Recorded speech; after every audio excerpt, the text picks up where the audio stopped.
அவனை தழுவி அவன் கழுத்தை கட்டிக்கிறாரு. கட்டிக்கொண்டு அவனை யுத்தம் செய்தான். இருவரும் அழுதார்கள், இருவரும் அழுகிறாங்க. அந்த அன்பு அந்த வசனம் சங்கீதத்துல வருது. சகோதரர்கள் ஒருமித்து வாசம் செய்யுது. எவ்வளவு நன்மையா இருக்குது. அல்லேலூயா. கட்டி பிடிச்சு அழுகிறாங்க, கழுத்தை கட்டி பிடிச்சு. இந்த இளையகுமாரன் கதையிலையும் இந்த எஜமான் என்ன செய்யாது, அவங்க அப்பா அந்த தொலைச்சு போன இளையகுமார் மறுபடியும் வரப்ப கழுத்ததை கட்டி கொடுறாரு. அல்லேலூயா. வசனம் படிச்சோம்னா எல்லாரும் இதை கட்டிக்கிறாரு. எல்லாரும் எல்லாம் தோல்பட்டைய இடுப்ப கட்டிக்குவாங்க. ஆனா இந்த யாருக்கும் இந்த ஏசாவும் சரி அந்த இளையகுமாரன் அப்பாவும் சரி என்ன செய்யறாங்க, கழுத்தை கட்டிக்கிறாங்க. கழுத்தை கட்டி கொண்டு அப்படியே அவனை யுத்தம் செய்தார். இருவரும் அழுதார்கள்.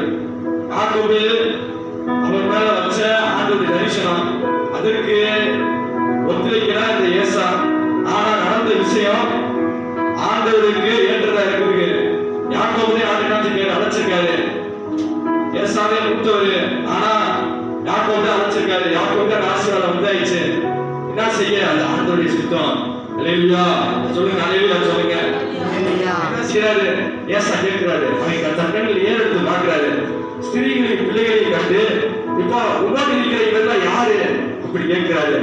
அதற்கு யாக்கோபு சொல்றாரு, தேவனோட அடியாருக்கு அவருடைய பிள்ளைகள் சொல்றாரு. என் பிள்ளைகளா அவங்க? ஏசா பார்க்கிறாரு. என் பிள்ளைய போல அவர் நினைக்கிறாரு. யாக்கோபுடைய பிள்ளைகளை ஏசா என்ன நினைக்கிறாரு, என் பிள்ளைகளா அப்படி பார்க்கிறாரு. அவன் என்ன சொல்றாரு, தேவனுக்கு அடியாருக்கு அவருடைய பிள்ளைகள் சொல்றப்ப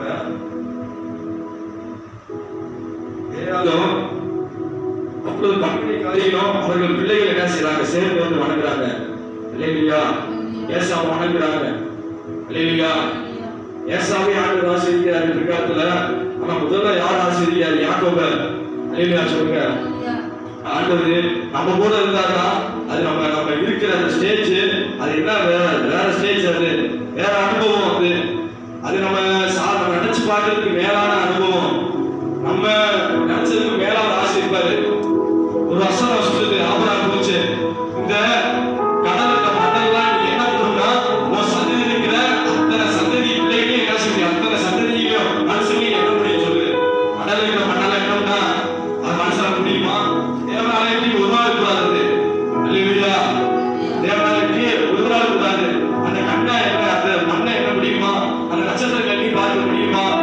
அதற்கு ஆண்டவர் தான் பேர் வைப்பாரு. நட்சத்திரம் கூப்பிட்டு மணலுக்கு மண்ணு பேர் வைக்க, அது கீழே இருக்க மண்ணுக்கு அது ஒரு கனிமண் வளர மண்டல் மண்ணே இருக்கு, கரிசல் மண் இருக்கு, ஏகப்பட்ட மண்ணுகள் இருக்கு. அந்த மணாந்தவன் எவ்வளவோ மண்ணு ஆண்டவர் படைச்சிருக்காரு.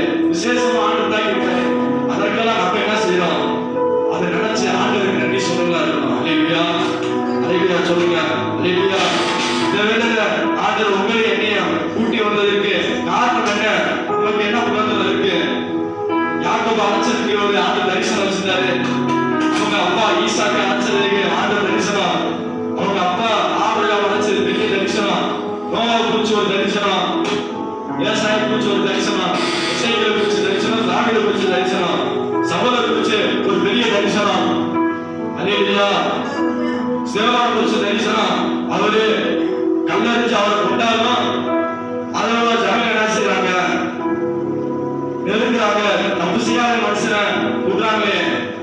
சேவான் என்ன செஞ்சாரு, இயேசு குறிச்சு என்ன செய்ய சொல்றாரு, பெரிய பெரிய அற்புதங்கள் அதிசயங்களை செய்யறாரு.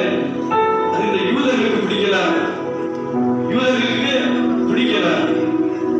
ஆனா ஆண்டவர் தரிசனமே வேற. நம்ம கூட ஆண்டவர் இருந்தாருன்னா நம்ம தரிசனம் என்ன நம்ம தெரிஞ்சுக்கலாம். அல்லேலூயா. ஆண்டவர்